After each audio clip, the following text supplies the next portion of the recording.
Et encore une fois, là, qu'est-ce que tu veux faire de plus, quoi? C'est une matière qui est tellement belle, tellement raffinée, y a rien à refaire. La nature a déjà tout fait.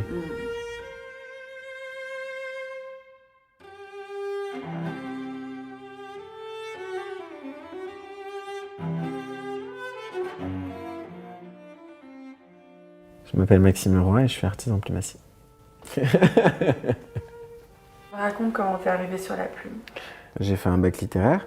Et déjà pendant mes études, je travaillais cette matière, mais tu sais, de manière indirecte. Tu ouvres un édredon et tu utilises cette matière, tu vois. Tu l'encolles, tu la peins. Et à un moment, j'étais trop frustré, je me suis dit, il doit y avoir des études. Et donc, j'ai été formé au lycée Octafeuille par Nelly Saunier et Dominique Pillard. Je suis sensible à la matière et après, la plume me parle plus qu'autre chose. Je cherche à avoir les plumes les plus naturelles possibles.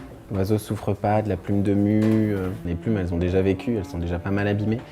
Et donc c'est comment, à partir de ce produit brut, pas forcément de première qualité, réussir à créer quelque chose de dingue. Et donc c'est là où les produits, le traitement, la déstructuration, la restructuration de la plume te créent un nouveau matériau et de nouvelles idées. Tu vois, là par exemple par rapport aux mousses, des nuances et des nuances et des dégradés, des camailleux pour venir recréer ce que la nature a fait. La mousse brûlée l'été, celle-là elle est en train d'éclore. Puis t'as le branchage et tout pour dire que c'est de la mousse parce que c'est jamais propre de la mousse en fait. Ouais.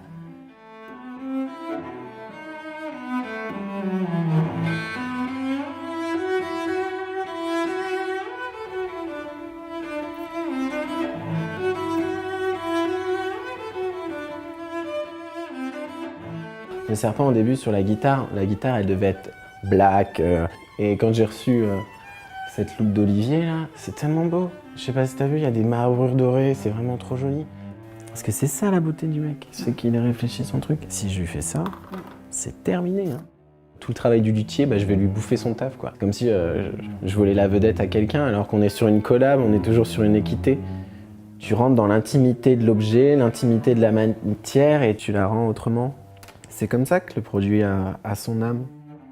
Toutes les plumes là, naturellement, c'est de la canne. C'est des couleurs beaucoup plus gris, etc. Parce que madame, elle couvre les œufs. Donc madame, il faut qu'elle se planque pour pas se faire choper par un renard ou quoi. Alors que monsieur, il est tout flamboyant, etc.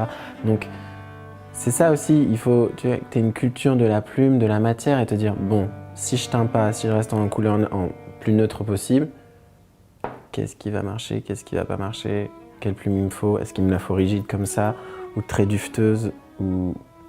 Tu vois, faut vraiment connaître ton matériau, je pense.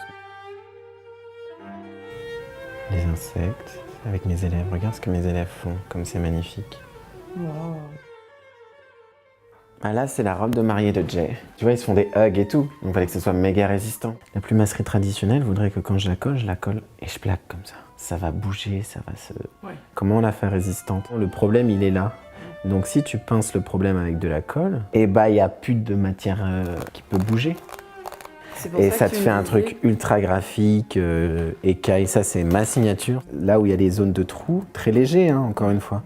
C'est là par exemple où je suis sûr, c'est ces seins ça, qui quand elle va se développer, va créer un nouveau volume, tu vois. Donc il faut qu'il y ait une flexibilité. Et quand c'est des trop grands angles, vaut mieux pas mettre de plumes ou réfléchir autrement.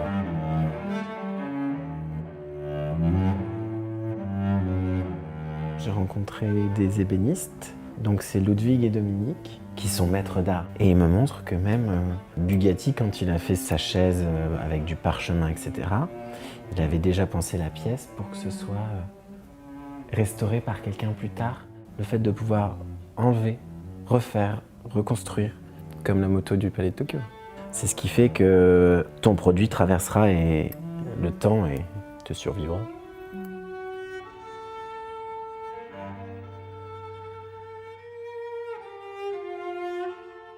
Merci. De rien, avec plaisir.